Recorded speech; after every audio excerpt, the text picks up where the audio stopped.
أعوذ بالله من الشيطان الرجيم بسم الله الرحمن الرحيم ود كثير من أهل الكتاب لو يردونكم من بعد إيمانكم كفارا حسدا من عند أنفسهم من بعد ما تبين لهم الحق فاعفوا واصفحوا حتى يأتي الله بأمره إن الله على كل شيء قدير وأقيموا الصلاة وآتوا الزكاة وما تقدموا لأنفسكم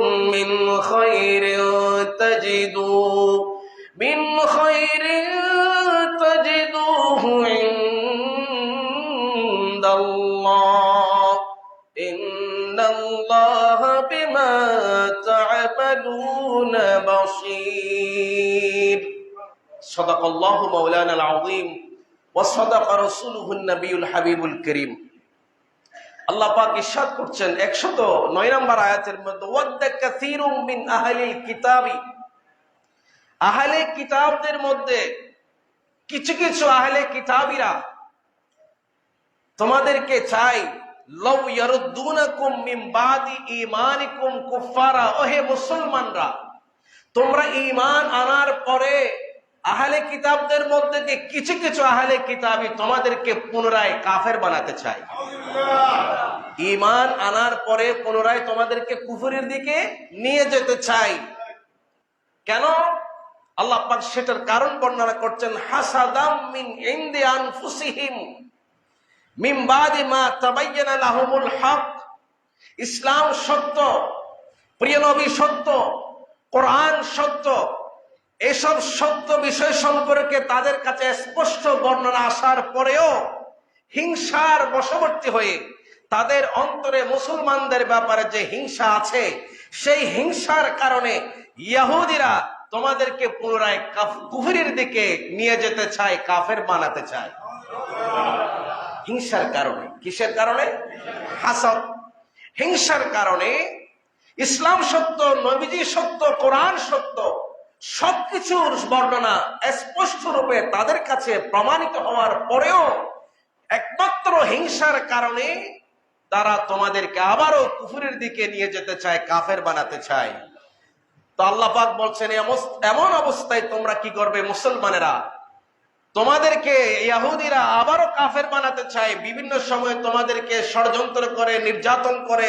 অপমান করে লাঞ্ছিত করে এই অবস্থায় তোমরা কি করবে ফাফু তোমরা ইহুদিদেরকে ক্ষমা করে দাও ইহুদিদেরকে তোমরা ক্ষমা করে দাও ওয়াসফাহু ইহুদিদের সমস্ত প্রকারের ষড়যন্ত্র কুৎসারটনা এই সমস্ত নীল নকশা ঘৃণ্য কাজকে তোমরা এড়িয়ে চলো হাত্তা ইয়াতি আল্লাহু বিআমরি যতদিন না আল্লাহর নির্দেশ আসবে ততদিন তোমরা তাদেরকে ক্ষমা করতে থাকো ইন্নাল্লাহা আলা কুল্লি শাইইন কাদির নিশ্চয় আল্লাহ প্রত্যেক বস্তুর উপরে মহা সর্বশক্তিমান পড়েন সুবহানাল্লাহ আল্লাহ সর্বশক্তিমান আল্লাহ চাইলে তাদেরকে ধ্বংস করে দিতে পারেন কিন্তু ধ্বংস করবেন না রহস্য আছে এই আয়াতে কারিমে কখন নাজিল হয়েছে একটা প্রেক্ষাপট আছে কেন কখন এই আয়াতে কারিমে আল্লাহ পাক নাজিল করলেন তার একটা প্রেক্ষাপট আছে আপনারা জানেন মুসলমানরা উহুদের যুদ্ধে পরাজিত হয়েছিল উহুদের যুদ্ধ মুসলমানরা পরাজিত হওয়ার পরে তখন কাফির মুশরিকরা মুসলমানদেরকে নানা রকম উস্কানি ষড়যন্ত্র হিংসা হ্যারাসমেন্ট লাঞ্ছনা বঞ্চনা করে যাচ্ছে ঠিক এমনই অবস্থায় ফিনহাস বিন আজুরা এবং যায়েদ বিন কায়াস এই দুইজন ইহুদি এবং আরো কিছু ইহুদি মিলে আমার রাসূলের দুইজন সাহাবীর কাছে আসলো একজন সাহাবীর নাম হলো হযরত হুযায়ফা বিন ইয়ামান রাদিয়াল্লাহু তাআলা যার জীবনের ইতিহাসটা ইসলামের ইতিহাসের মধ্যে রক্ত দিয়ে রঞ্জিত হয়েছে হুযায়ফা বিন ইয়ামান রাদিয়াল্লাহু তাআলা। তিনি একজন সাহাবী, আরেকজন সাহাবী হযরত আম্মার বিন ইয়াসার রাদিয়াল্লাহু তাআলা আনহুমা।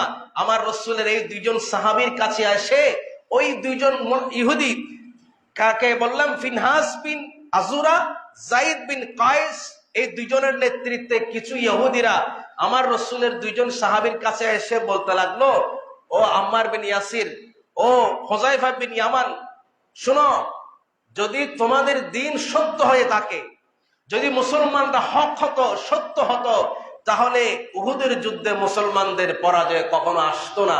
মুসলমানরা হক নয়, সত্য নয়, ইসলাম ধর্ম সত্য নয় বলে উহুদের যুদ্ধে মুসলমানদের পরাজয় হয়েছে।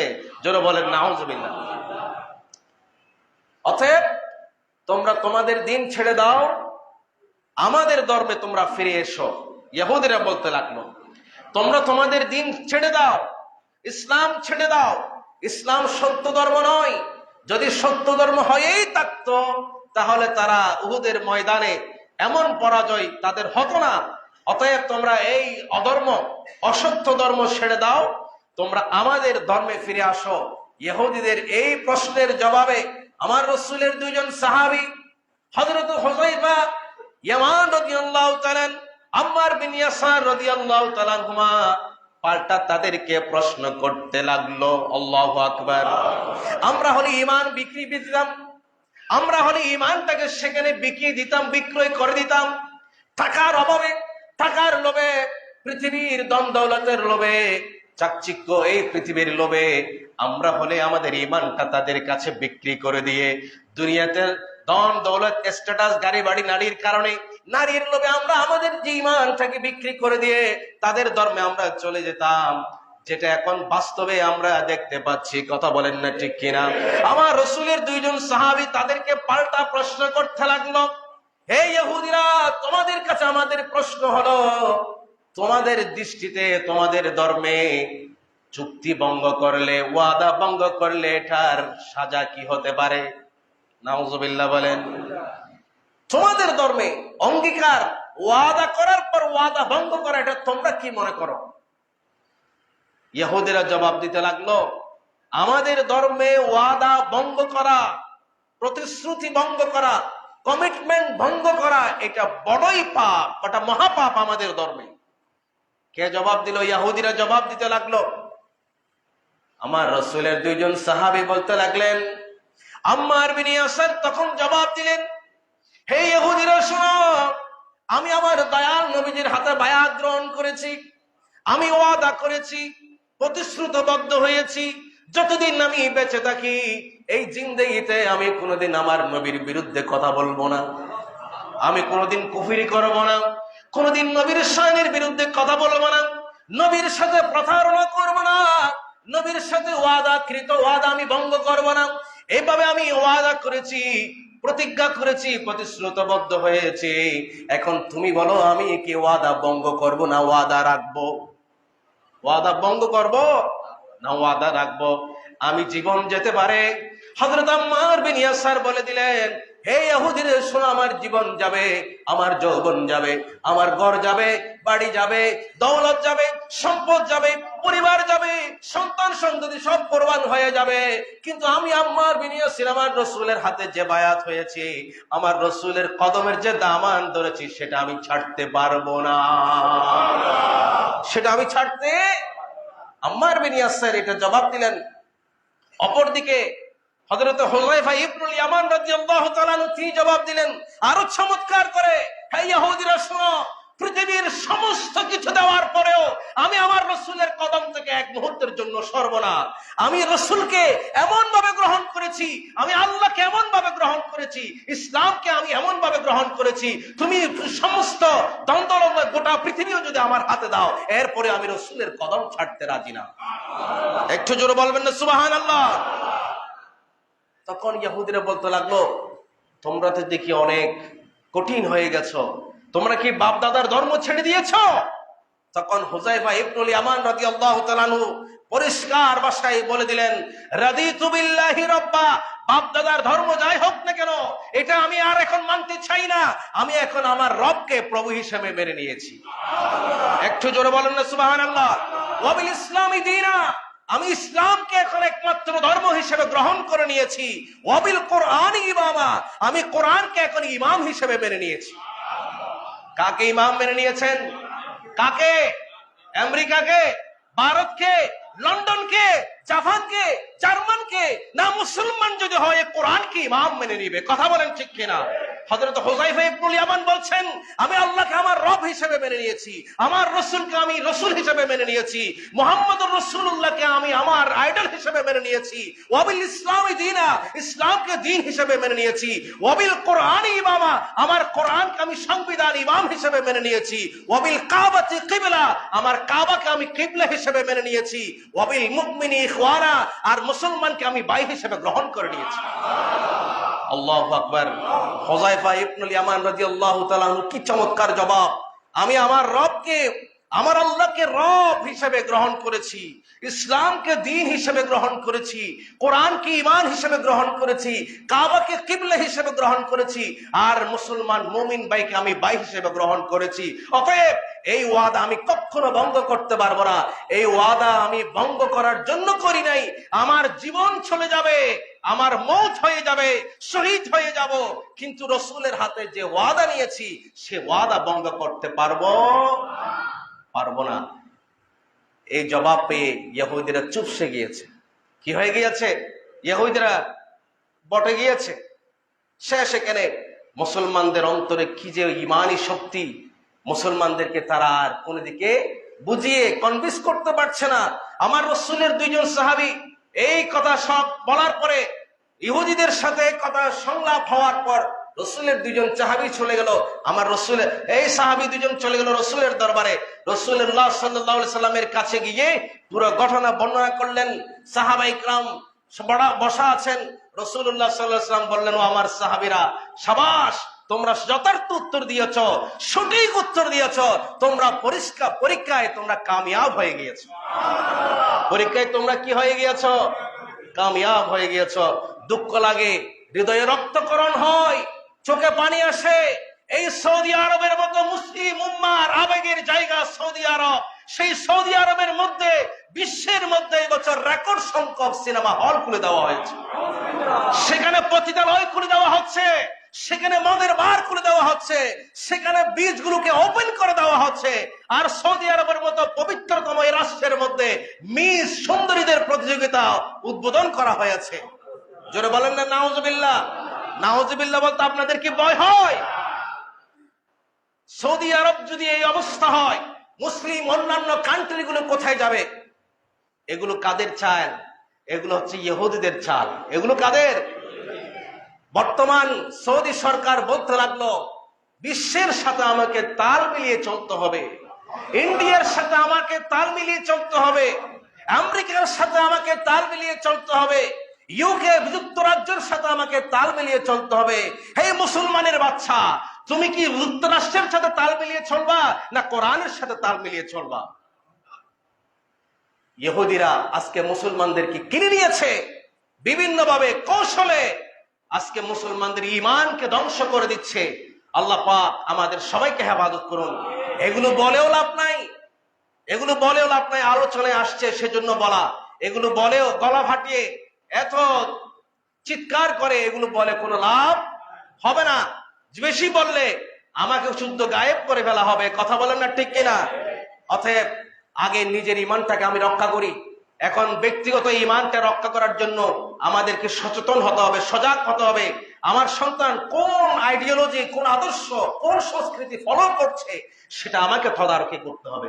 কথা বলেন ঠিক কিনা? আমি কোন সংস্কৃতি নিয়ে অগ্রসর হয়ে যাচ্ছি সেটা আমাকে আগে সচেতন হতে হবে। আমি ইসলামের উপর আছি কিনা, মুসলমানের উপর আছি কিনা, আমার চিন্তা আগে আমি করি। এরপরে আমরা বাহ্যিক কথা বলতে পারবো। আমার এই কথা সৌদি আরবে কোনোদিন যাবে না, আমার এই কথা বিশ্বের মধ্যে কোনোদিন যাবে না। অতএব আমি বলবো, আমার এই কথা শুনে আপনি আপনার পরিবারকে ঠিক করুন, আপনি আপনার সন্তানকে ঠিক করুন, আপনার সমাজকে ঠিক করুন। যদি এটুকু হতে পারে আজকের আমার এই আলোচনা সার্থক হবে। সম্মানিত হাজিরিন, আসুন, আল্লাহ পাক বলছেন, তোমরা আকিমুস সালাহ, তোমরা নামাজ কায়েম করো, ওয়াতুজ যাকাত, তোমরা যাকাত আদায় করো, ওমা তুকাদ্দিমু লিআনফুসিকুম মিন খায়রিন তাজিদুহু ইনদাল্লাহ, নেক আমলগুলো তোমরা আগেই আল্লাহর কাছে পৌঁছায়া দাও, এগুলো তোমরা আল্লাহর কাছে পাবে। ইন্নাল্লাহা বিমা তা'মালুনা বাসীর, আর তুমি কি করছো সবকিছু আল্লাহ দেখছেন, সবকিছু আল্লাহ দেখছেন। এই আয়াতে কারিমার এটা হলো সারসংক্ষেপ আলোচনা। এখন আসুন, এখানে আল্লাহ পাক বলেছেন যে ফাফু, তোমরা ইহুদিদেরকে ক্ষমা করে দাও, ইহুদিদেরকে ক্ষমা করে দাও, ওয়াসমাহু, তোমরা তাদের ষড়যন্ত্র এড়িয়ে চলো, হাত্তা ইয়াতি আল্লাহু বিআমরি, যতদিন না আল্লাহর নির্দেশ আসবে ততদিন তোমরা এই পথ অবলম্বন করো, তাদেরকে ক্ষমা করো আর তাদের ষড়যন্ত্র এড়িয়ে চলো। এখন প্রশ্ন হলো, আল্লাহ কেন তাদেরকে ক্ষমা করতে বললেন? তারা তো আমাদের ক্ষতি করে, আমরা কেন ক্ষমা করব? তাদেরকে ক্ষমা করার কথা আসে? আল্লাহ এরপরে বললেন তোমরা তাদেরকে ক্ষমা করে দাও। মুসলমানরা সংখ্যায় কম হতে পারে, মুসলমানেরা সংখ্যায় কম হতে পারে, কিন্তু মুসলমানদের ভিতরে যে ঈমানি জজবা, যে ঈমানি শক্তি, সামর্থ্য, সেই সামর্থ্য দিয়ে, শক্তি দিয়ে মুসলমানরা বদরের ময়দানে মাত্র 313 জন সাহাবী 1000 সশস্ত্র বাহিনীর বিরুদ্ধে লড়ে 1000 সশস্ত্র বাহিনীকে পরাজিত করে দিয়েছে। কোন অস্ত্রের বলে নয়, একমাত্র ঈমানই বলে, আধ্যাত্মিক বলে। আমার আল্লাহ জানেন মুসলমানদের ভিতরে সে আধ্যাত্মিক শক্তি আছে, ঈমানি শক্তি আছে। এরপরেও মুসলমানদেরকে পরামর্শ দিচ্ছেন, মুসলমানেরা তোমরা একটু ধৈর্য ধরো, একটু সময় নাও, কাফের মুশরিকদের বিরুদ্ধে তোমরা এখন এই হামলার মধ্যে যাবে না। কিছুদিন হয়েছে তোমরা উহুদের ময়দানে পরাজিত হয়েছ, তোমরা একটু ধৈর্য ধরো, আর একটু তোমরা আধ্যাত্মিক শক্তিকে মজবুত করো, তোমরা নামাজ কায়েম করো, যাকাত দাও, নেক আমল করো। নামাজ কায়েম, যাকাত দেওয়ার নেক আমলের মধ্য দিয়ে তোমাদের আধ্যাত্মিক শক্তি যখন আরো বেশি মজবুত হবে, তোমরা সিজদায় পড়বে, কাফির মুশরিকরা তোমাদেরকে তলোয়ার দিয়ে কোনো আঘাত করতে পারবে না। তোমাদের সিজদার সুবহানা রাব্বিয়াল আলা দিয়ে কাফিরদের সমস্ত ষড়যন্ত্র নস্যাৎ হয়ে যাবে। আর একটু জোরে বলেন সুবহানাল্লাহ। আল্লাহ পাক এটা এভাবে করে বুঝালেন। এরপরেও মুফাসসিরিনে কেরাম এখানে কয়েকটা মতামত দিয়েছেন। প্রথম মতামত হলো, আল্লাহ তাআলা দ্রুত সময়ের মধ্যে, কম সময়ের মধ্যে চট করে ইনস্ট্যান্ট কোন প্রত্যুত্তর না দেওয়ার জন্য বলেছেন, এটা আল্লাহর একটা হিকমত। আল্লাহ সুবহানাহু ওয়া তাআলার কি একটা হিকমতের কথা বলেছেন। আল্লাহ তাআলা এখানে হিকমতটাকে ব্যবহার করেছেন, যে তোমাদেরকে যেভাবে গালি দিয়েছে, তোমাদেরকে যেভাবে হামলা করেছে, যেভাবে আক্রমণ করেছে, ঠিক সে ভাষায় তোমরা তাদেরকে জবাব দেবে না। মুসলমানদের জবাব দেওয়ার ভাষা হবে আলাদা। সুবহানাল্লাহ বলবেন না? ইহুদিরা গালি দেবে, খ্রিস্টানরা গালি দেবে, হিন্দুরা গালি দেবে, বৌদ্ধরা গালি দেবে। মুসলমান তোমাদের এটার জবাব দেওয়ার ভাষা, প্রতিবাদের ভাষা হবে ভিন্ন রকম। তোমরা তাদেরকে ইনস্ট্যান্ট, দ্রুত, তোমরা তৎক্ষণাৎ সেটার জবাব দেবে না। কালকে একটা ছবি দেখে বড় এস্টনিশড হয়ে গেলাম, আশ্চর্যান্বিত হয়ে গেলাম, বিস্ময় প্রকাশ করলাম, ব্যথিত হলাম, মর্মাহত হলাম। ফিলিস্তিনের একজন বৃদ্ধ, একজন বয়সী মাকে কুকুর লেলিয়ে দিয়ে তার শরীরের কিছুটা অঙ্গ ছিনিয়ে নেওয়া হয়েছে। নাউযুবিল্লাহ। ওই বৃদ্ধ মাকে বলা হলো, ইহুদিরা বলতে লাগলো, ইসরায়েলের ইহুদিরা, এই বিদ্যা তুমি তোমার বাড়ি ছেড়ে চলে যাও। ওই বৃদ্ধা মা তার নিজের বাসস্থান, সার পৈতৃক ভিটা, স্বামীর ভিটা, সেটা ছেড়ে যেতে তিনি অস্বীকৃতি জানালে তাকে ইহুদিরা, ইসরায়েলিরা তাকে হিংস্র কুকুর দিয়ে কামড়িয়ে ছিন্ন ভিন্ন করে তার শরীরটাকে নষ্ট করে দেওয়া হয়েছে। আল্লাহ পাক এ জালিমকে ধ্বংস করে দিক। সবাই বলুন আমিন। আল্লাহ পাক বলছেন, তোমরা ইহুদিদের বিরুদ্ধে, মুশরিকদের বিরুদ্ধে তোমরা হুট করে তোমরা তাদের প্রতিবাদ করবে না, তোমরা তাদের কথার জবাব দিতে যাবে না। কৌশল অবলম্বন করো, হিকমতের মাধ্যমে কাজ করো। সেই হিকমত কি আল্লাহ তাআলা পরবর্তীতে বলে দিচ্ছেন। সে হিকমতের মধ্যে একটা হিকমত হলো, পরবর্তীতে আল্লাহ পাক এমন নির্দেশনা জারি করেছেন, তাদের জন্য জিহাদ করা ফরজ করে দিয়েছে। প্রথমে বলেছেন তাদেরকে মাফ করে দাও। মুসলমানরা সংখ্যায় কম, আধ্যাত্মিক শক্তি, রুহানি শক্তি আছে বটে, সংখ্যায় কম হওয়া কারণে হয়তো আল্লাহ পাক এটা কৌশল অবলম্বন করেছেন। আল্লাহ পাক তাদেরকে হুট করে প্রতিবাদ না করার জন্য বলেছেন, ধৈর্য ধরো, তোমরা তাদের প্রতিবাদগুলো, তাদের ষড়যন্ত্রগুলো এড়িয়ে চলো। এবং একটা সময়ের পরে আল্লাহ পাক বললেন, তোমরা তাদের জন্য জিহাদ করো। তাদের বিরুদ্ধে কি করো? একটু জোরে বলেন না, তাদের বিরুদ্ধে কি করো? সূরা তাওবার 29 নম্বর আয়াতের মধ্যে সে কথা আল্লাহ পাক বলেছেন। পরবর্তীতে সময়ে গিয়ে ফাকতুলুল লাযীনা লা ইউমিনুনা বিল্লাহ, যারা আল্লাহর উপর ঈমান আনবে না তাদেরকে তোমরা কতল করো। ওয়ালা বিল ইয়াউমিল আখিরি, আখিরাতের উপরে যারা ঈমান আনবে না তাদেরকে তোমরা কতল করো। ওয়ালা ইউহাররিমুনা মা হারামাল্লাহ ওয়া রাসূলুহু, আল্লাহ এবং আল্লাহর রাসূল যে জিনিসটাকে হারাম করেছেন, কাফির মুশরিক ইহুদিরা কিংবা যারাই সেই জিনিসগুলোকে হারাম মনে করবে না, তোমরা তাদেরকে হত্যা করো। আমরা যে আয়াতে করিমের উপর আলোচনা করছি সেটা হলো সূরা বাকারা, এটা আগের আয়াত। পরবর্তীতে আল্লাহ পাক সূরা তাওবার মধ্যে এই আয়াত নাজিল করে আগের সেই নির্দেশনাটাকে বাতিল করেছেন। আল্লাহ বলেছিলেন, যতদিন না আমি তোমাদেরকে নির্দেশ দেব ততদিন তোমরা তাদেরকে ক্ষমা করতে থাকো, অপেক্ষা করো, তোমরা তাদের ষড়যন্ত্র এড়িয়ে চলো। এই আয়াত আসার পরে মুসলমানরা তাদের বিরুদ্ধে জিহাদ করতে শুরু করল। সেই জিহাদ এখনো পর্যন্ত চলমান আছে, কথা বলেন না ঠিক কিনা? সেই জিহাদ কিয়ামত পর্যন্ত চলমান থাকবে। মুসলমানদেরকে একদিকে আধ্যাত্মিক শক্তিতে বলিয়ান হতে হবে, আরেকদিকে তরবারির শক্তিতে, আরেকদিকে অস্ত্রের শক্তিতে, আধুনিক সমরাস্ত্র নিয়ে মুসলমানদেরকে বিশ্বের বুকে মুসলমানদেরকে রক্ষা করার জন্য ঝাঁপিয়ে পড়তে হবে। কথা বলেন ঠিক না বেঠিক? আল্লাহ পাক রব্বুল আলামিন সূরা তাওবার 5 নম্বর আয়াতের মধ্যে আরো বলছেন, ফাকতুলুল মুশরিকিনা হাইসু ওয়াজাদতুমুহুম, হে মুসলমানেরা, এক সময় আমি তোমাদেরকে নির্দেশনা দিয়েছিলাম, তোমরা অপেক্ষা করো, তোমরা ইহুদিদেরকে এখনই প্রতিবাদ করবে না, প্রতিহত করবে না, তোমরা ধৈর্য ধারণ করো, কৌশল অবলম্বন করো, ইবাদত বন্দেগী করো। ইহুদিরা তোমাদের ষড়যন্ত্র করে, তোমাদের বিরুদ্ধে বিভিন্ন রকম কুৎসা রচনা করে, সেই দিকে তোমরা কান না দিয়ে তোমরা এখন ইবাদতের মধ্যে মনোনিবেশ করো, সালাত কায়েম করো, সিয়াম পালন করো, যাকাত আদায় করো, ভালো কাজ করো, নেক আমল করো। কিন্তু এখন আমি বলছি, নেক আমলের পাশাপাশি মুসলমানেরা তোমাদেরকে আর একটা কাজ করতে হবে। জিহাদ তোমাদের উপর এখন ফরজ করে দেওয়া হয়েছে। জিহাদ তোমাদের উপর এখন কি করা হয়েছে? ফরজ করা হয়েছে। মুশরিকদেরকে যেখানেই পাবে সেখানেই তোমরা হত্যা করো।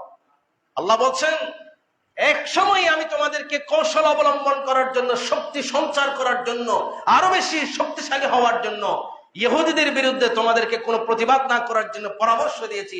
মুসলমানরা তোমরা আজকে শক্তিশালী হয়ে গেছো, বিশ্বে এখন 200 কোটির বেশি মুসলমান, এখন তোমাদের বসে থাকার কোনো সুযোগ নাই। তোমরা এখন কাফিরদেরকে, মুশরিকদেরকে যেখানেই পাবে সেখানেই হত্যা করো, যেখানেই পাবে সেখানেই হত্যা করো। কিন্তু কিভাবে করবে? মুসলমানরা তো আজকে 200 কোটি হলো, আজকে 2% মুসলমান এক নাই। মুসলমানদের ভিতরে ইহুদিরা ঢুকে মুসলমানদের ছেলেদেরকে ইহুদি নিয়ে বিয়ে দিয়ে মুসলমানদেরকে ইহুদি বানিয়ে ফেলেছে। আপনারা শুনলে অবাক হবেন, সৌদি আরবের একজন রাজপুত্র 3, 4, 5, 6 করে তাদের স্ত্রী আছে। একটা আমেরিকায় করে, একটা লন্ডনে করে, একটা জাপানে করে, জার্মানি করে। আপনারা হয়তো জানেন না, সেদিন সৌদি আরবের বর্তমান রাজপুত্র সে থাইল্যান্ডে এসে মাস্তি করে গিয়েছে, মজা করে গিয়েছে এমন এক দ্বীপের মধ্যে সৌদি রাজপুত্রে গিয়েছে, যেই দ্বীপটা শুধুমাত্র সৌদি রাজপুত্রের জন্যই করা হয়েছে। হাজার হাজার কোটি দিনার দিরহাম খরচ করে তারা এখানে মজা করতে আসে। মুসলমানদের ছেলেরা, লিডার গুলো আজকে ইহুদিদের কাছে বিক্রি হয়ে যাওয়ার কারণে মুসলমানরা আজকে কিছুই করতে পারবে। অতএব মুসলমানদেরকে আসতে হবে কোথায়? আল্লাহ পাক বলছেন, আকিমুস সালাহ, নামাজ প্রতিষ্ঠা করতে হবে। নামাজ প্রতিষ্ঠা কি শুধু সিজদা দিলে, রুকু করলে এটাই নামাজ প্রতিষ্ঠা নয়। নামাজের যে শিক্ষা, সেটা ব্যক্তিগত জীবনে, পারিবারিক জীবনে, রাষ্ট্রীয় জীবনে, সামাজিক জীবনে সর্বত্র নামাজের শিক্ষা বাস্তবায়ন করার নাম হলো নামাজ প্রতিষ্ঠা করা। আল্লাহ পাক বলছেন, ইন্নাস সালাহ তানহা আনিল ফাহশাই ওয়াল মুনকার, নিশ্চয় নামাজ তোমাকে অশ্লীল এবং অনৈতিক কাজ থেকে বিরত রাখবে। আমরা দেখছি সৌদি আরবে এত কিছু হওয়ার পরেও সৌদি রাজপুত্রগুলো মুসলমানদের ঘরে নামাজ হয়, মসজিদে নামাজ হয়, এরপরে মুসলমানের ছেলেরা ইহুদি সংস্কৃতিতে বেশি মত্ত, খ্রিস্টানদের সংস্কৃতিতে বেশি মত্ত, ইন্ডিয়ান চ্যানেল দেখার জন্য পাগল হয়ে যায়, ইন্ডিয়ান নায়িকাদের ছবি দেখার জন্য পাগল হয়ে যায়, গান দেখার জন্য পাগল হয়ে যায়, হিন্দি সিনেমা দেখার জন্য পাগল হয়ে যায়। কেন রে ভাই? ভাই, আল্লাহ তো বলেছেন তোমার নামাজ তোমাকে গুনাহ থেকে বাঁচাবে, অশ্লীল কথা থেকে বাঁচাবে, অশ্লীল জিনিস দেখা থেকে বাঁচাবে। কিন্তু আজকে তুমি নামাজ পড়ো ঠিক, কিন্তু তুমি অশ্লীল কাজ করো। তুমি নামাজ পড়ো ঠিক, কিন্তু হিন্দি সিনেমা দেখো। নামাজ পড়ো ঠিক, তুমি বাংলা সিনেমা দেখো। নামাজ পড়ো ঠিক, তুমি ইহুদি খ্রিস্টানদের কালচার নিয়ে ব্যস্ত। কারণটা কি? বলে আমার নামাজ তো আমাকে কোনো উপকার দিতে পারে নাই, আমার নামাজ তো আমাকে কোনো ফায়দা দিতে পারে নাই। কারণ আমি নামাজ পড়েছি শুধুমাত্র দেখাবার জন্য, নামাজ পড়েছি শুধুমাত্র নামাজি বলার জন্য। যদি নামাজ কায়েমের উদ্দেশ্যে নামাজ পড়তাম, ব্যক্তি জীবনে সেটা আমি বাস্তবায়ন করব, পারিবারিক জীবনে সেটা বাস্তবায়ন করব, সামাজিক জীবনে বাস্তবায়ন করব, মহৎ উদ্দেশ্য নিয়ে যদি নামাজটা আদায় হয়, সেই নামাজ আপনাকে রক্ষা করবে ইনশাআল্লাহ। সম্মানিত হাজির, অনেক কথা, এত আলোচনা আমি শেষ করতে পারছি না। এখানে আরেকটু করে আমি টাচ দিতে চাই। আমার আল্লাহ বলেছেন হাসাদান মিন ইনদিহিম, তাদের অন্তরে যে হিংসা ছিল, সেই হিংসার কারণে ইহুদিরা তোমাদেরকে মুশরিক হওয়ার পরেও, মুমিন হওয়ার পরেও আবারও কাফির বানিয়ে দিতে চায়। শব্দটা কি? হাসাদ। শব্দটা কি? হাসাদ, হিংসা। হিংসা এটা এত মারাত্মক একটা জিনিস। এই হিংসার কারণে বহু জাতি আগে ধ্বংস হয়ে গিয়েছে। রাসূলুল্লাহ সাল্লাল্লাহু আলাইহি ওয়াসাল্লাম ইরশাদ করছেন, পূর্ববর্তী উম্মতদের কিছু রোগ তোমাদের মধ্যে বিস্তার লাভ করছে। পূর্ববর্তী উম্মতদের কিছু রোগ তোমাদের মধ্যে বিস্তার লাভ করছে। তোর মধ্যে একটা রোগ হলো এই হাসদ। অন্যান্য জাতিরা হিংসার কারণে ধ্বংস হয়ে গিয়েছে। আমি দেখতে পাচ্ছি রাসূল বলেন আমার উম্মতের মধ্যেও সেই ধরনের একটা রোগ এখন সয়লাব হয়ে যাচ্ছে। কথা বলেন না ঠিক কিনা? এখন যেদিকে যাবেন সেদিকেই হিংসার বাস, হিংসার বিষ বাষ্প আমাদেরকে জ্বালিয়ে পুড়িয়ে ছারখার করছে। রাসূলুল্লাহ সাল্লাল্লাহু আলাইহি ওয়াসাল্লাম ইরশাদ করছেন ইয়াকুম ওয়াল হাসাদ, হে আমার উম্মাহ তুমি হাসদ থেকে, হিংসা থেকে বেঁচে থাকো। ফাইন্নাহা তাকুলুল হাসানাত, কেননা হাসদ জিনিসটা, হিংসা তোমার যত নেক আমল আছে সেগুলোকে জ্বালিয়ে পুড়িয়ে ভস্ম করে দেয়, ছাই করে দেয়। কামা ইয়াকুলুল হাতাবাল নার, যেভাবে কামা ইয়াকুলুন নার আল হাতাবা, যেভাবে আগুন লাকড়িকে, স্তূপ করা লাকড়িকে জ্বালিয়ে পুড়িয়ে ছাই করে দেয়, ঠিক তেমনি ভাবে তোমার নেক আমলগুলোকে, হিংসা যদি তোমার অন্তরে থাকে, সেই হিংসা তোমার আমলগুলোকে খেয়ে ফেলবে, জ্বালিয়ে পুড়িয়ে ছারখার করে দেবে। অতএব রাসূলুল্লাহ সাল্লাল্লাহু আলাইহি সাল্লাম বলছেন তোমরা হিংসা থেকে বেঁচে থাকো, তোমার অন্তরকে পবিত্র রাখো, কলবকে পবিত্র রাখো। কলব যদি হিংসা মুক্ত হয় তাহলে তোমার ইবাদত বন্দেগী আল্লাহর দরবারে কবুল হবে। তোমার ইবাদত বন্দেগী আল্লাহর দরবারে কি হবে? কবুল হবে। রাসূলুল্লাহ সাল্লাল্লাহু আলাইহি সাল্লামের একজন সাহাবী হযরত সুমরা বিন সালাবা রাদিয়াল্লাহু তাআলা বর্ণনা করছেন, হাদিস এসেছে মুজামুল কবির লিতাবরানির মধ্যে। রাসূলুল্লাহ সাল্লাল্লাহু আলাইহি সাল্লাম বলছেন যতদিন পর্যন্ত মানুষের অন্তরে হিংসা জিনিসটা থাকবে না, ততদিন মানুষ কল্যাণের উপরে থাকবে। কি বললেন রাসূলুল্লাহ সাল্লাল্লাহু আলাইহি সাল্লাম? কি বললেন? তোমার অন্তরে যতক্ষণ পর্যন্ত হিংসা আসবে না, ততক্ষণ তুমি কল্যাণের মধ্যে থাকবে। কি বুঝলেন? যেই মাত্র আপনার অন্তরে হিংসা এসে গেল, আপনার অন্তর থেকে কল্যাণ, জীবন থেকে কল্যাণ, পরিবার থেকে কল্যাণ, রাষ্ট্র থেকে কল্যাণ চলে গিয়েছে। আজকে মুসলমানদের ভিতরে হিংসা, পরিবারে হিংসা, ভাইয়ে ভাইয়ে হিংসা, বন্ধু বান্ধবের মধ্যে হিংসা। হিংসা ছাড়া আজকে কিছুই নাই। যেদিকেই যাবেন সেদিকেই হিংসার চর্চা হচ্ছে, যেদিকেই যাবেন সেদিকেই হিংসার চাষাবাদ হচ্ছে। এই হিংসা যতদিন পর্যন্ত মুসলমানদের অন্তর থেকে যাবে না, ততদিন মুসলমানরা আর কল্যাণের পথ দেখবে। হিংসা যখন চলে যাবে তখন আল্লাহ পাক অটোমেটিক্যালি আপনার পরিবার, ঘর, সমাজ কল্যাণ দিয়ে ভরপুর করে দেবেন। পড়েন না সুবহানাল্লাহ। রাসূল করিম সাল্লাল্লাহু আলাইহি ওয়াসাল্লাম ইরশাদ করছেন, হযরতে আবু হুরায়রা রাদিয়াল্লাহু তাআলা আনহু বর্ণনা করছেন, সুনান নাসাই শরীফের মধ্যে হাদিস এসেছে, রাসূলুল্লাহ সাল্লাল্লাহু আলাইহি ওয়াসাল্লাম এই কথা বলেছেন যে ঈমানদারের অন্তরে দুটি জিনিস কখনো একত্রিত হতে পারে। একটা হলো ইহসান, একটা হলো কি? ইহসান। কি ইহসান? হোয়াট ইজ ইহসান? মানুষের জন্য কল্যাণ কামনা করা, মানুষের উপকার করা, মানুষের জন্য ভালো কামনা করা, এটার নাম হলো ইহসান। অন্তরে, মুমিনের অন্তরে ইহসান থাকবে, হিংসা থাকবে না। রাসূল বললেন একজন মুমিনের অন্তরে ইহসান এবং হাসদ কখনো একত্রিত হতে পারে, কখনো একত্রিত হতে পারে না। এই জন্য আমরা হাসদকে না বলবো, ইহসানকে আমরা বুকে জড়াইয়া নেব। মানুষের জন্য কল্যাণ কামনা করা, মানুষের জন্য উপকার করা, মানুষের জন্য ভালো কিছু করা, এটাকে আমরা স্বাগতম জানাবো, আর হিংসাকে আমরা বাদ দেব। কথা বলেন ঠিক কিনা? রাজা আছেন কি নাই? রাসূল করিম সাল্লাল্লাহু আলাইহি ওয়াসাল্লামের আরেকজন বিখ্যাত সাহাবী আহনাফ ইবনে কায়েস রাদিয়াল্লাহু তাআলা একটি চমৎকার কথা বলেছেন। আল্লাহু আকবার বলেন। তিনি বলছেন যে 5টা জিনিস, আমি এমন 5টা জিনিস বর্ণনা করব যে 5টা জিনিস আমাদের জন্য অত্যন্ত প্রয়োজনীয়, দরকারি। রাসূল করিম সাল্লাল্লাহু আলাইহি ওয়াসাল্লামের সাহাবী বললেন, হাসদ কে লিয়ে কোই রাহত নেই হ্যায়। যিনি হিংসুক তার কোনো শান্তি আছে না, কোনো শান্তি নাই। যেদিকে যাবে সেদিকেই অশান্তি। কেউ একটা কিছু করলে, ভালো কিছু করলে, কিছু টাকা পয়সা রোজগার করলে, ব্যবসা শুরু করলে তার অন্তরে জ্বালা শুরু হয়ে যায়। যেদিকে যাবেন সেদিকে তার অশান্তি শুরু হয়ে যায়। সাহাবী বললেন, হাসদের জন্য কোনো শান্তি নাই। জোটে কি কুই মরবত নেই হে। মিথ্যুক যে মিথ্যাবাদী, কথায় কথায় মিথ্যা কথা বলে, মিথ্যা কথা বলে নিজের ক্রেডিট জাহির করে, নিজের স্বার্থ সিদ্ধির জন্য যে মিথ্যা কথা বলে, তার ব্যাপারে রাসূলের সাহাবী বললেন, মৃত্যুকের জন্য কোনো মানবতা, সে মিথ্যা কথা বলে আপনাকে গর্তে ফেলে তার স্বার্থ উদ্ধার করবে, তার ভিতরে কোনো মানবতা নেই। রাসূল করিম সাল্লাল্লাহু আলাইহি ওয়াসাল্লামের সাহাবী বলছেন, হাকিম কি কোই ওয়াফা নেহি। যে বিচারক, সেই বিচারক, এমন কিছু বিচারক আছে যিনি কথা দিয়ে কথা রাখতে পারে না, কথা দিয়ে কথা রাখতে পারে না, চুক্তি ঠিক রাখতে পারে না, ওয়াদা ঠিক রাখতে পারে না। সে ধরনের হাকিম কিছু আমাদের সমাজও আছে। একদিকে এইটা কথা বলে, আরেকদিকে গিয়ে ওই কথা বলে।